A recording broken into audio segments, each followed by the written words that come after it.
projet que je fais pour la globalité des enfants de l'hôpital, moi j'appelle ça un souffle. C'est un souffle. On respire. On oublie, on met à distance la maladie. Voilà, un souffle qui vous traverse, qui vous fait du bien, une pause. Et aller chercher à l'intérieur de chaque enfant l'artiste qui est en lui, la capacité de se dépasser, la capacité d'inventer, la capacité d'upgrader son estime de soi.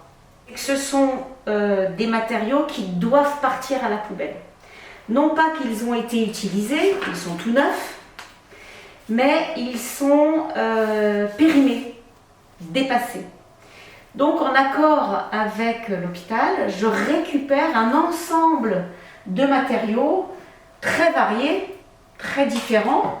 Je ne sais jamais ce que je vais récupérer et c'est toute la surprise. Parfois, je ne sais pas du tout à quoi ça sert. Parfois, oui, je sais, des blouses, des seringues. Voilà. Les enfants m'apprennent beaucoup. Eux, ils connaissent très bien tout ce matériel. Et je les mets à leur disposition. Donc, première raison, éviter de jeter. Deuxième raison, dire aux enfants, vous voyez, on peut donner une deuxième vie. Et ici, singulièrement ici, à l'atelier, vous avez le droit de les toucher, de les manipuler et de jouer avec pour créer. Donc c'est un tout qui est au cœur de nos ateliers.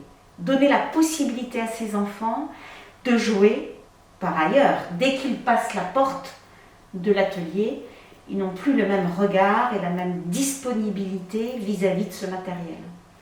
Et c'est tout l'enjeu de ces ateliers, c'est de dire amusez-vous, allez-y, créez avec vos soins quotidiens, pour transcender ces soins quotidiens, pour donner un autre regard à ces soins quotidiens, une autre perspective.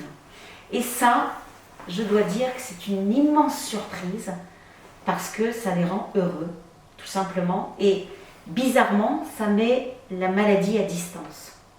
Je m'appelle Caroline Desnoëttes, je suis artiste plasticienne et je suis engagée auprès de ces enfants à l'hôpital pour les emmener dans un projet incroyable de réaliser des tapis de sel pour des chevaux, pour un défilé de chevaux. Donc c'est quand même formidable.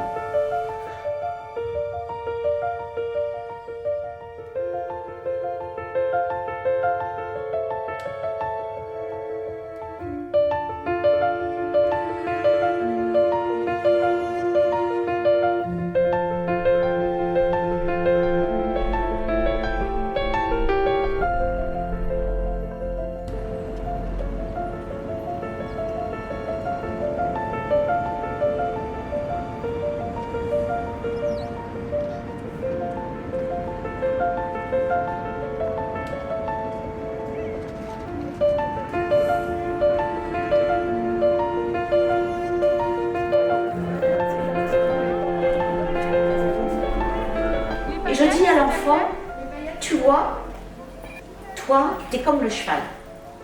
Tu es noble comme le cheval. Tu es endurant comme le cheval. Tu es fort comme lui.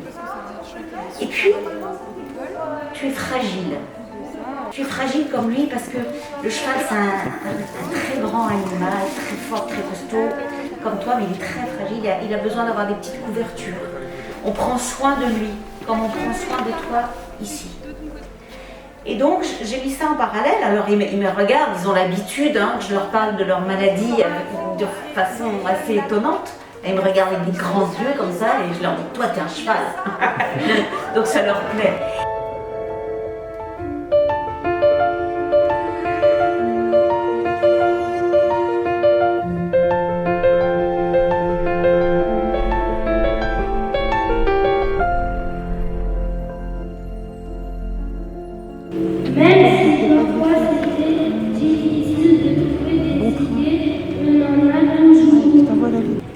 Vous allez de voir plein de déjà éviter le problème. Je voulais monter sur le cheval, coiffer sa crinière et bosser son corps. Ça m'a fait du bien de voir le cheval essayer de candidater et mon testeur en énorme C'est bizarre de voir un cheval essayer pour nous, c'est vertigineux. Je ne voulais pas que le cheval, à l'animal culturel, quitte le cheval. Je suis contente de découvrir de nouvelles choses dans notre musée et qu'à notre tour, on va montrer ce qu'on sait faire. J'ai fait des câlins et des bisous, je les ai caressés.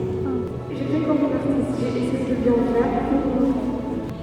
J'adore aller au musée, et c'est là que je suis c'est bien aimé. Comme ça, les visiteurs ont découvert notre univers à leur temps.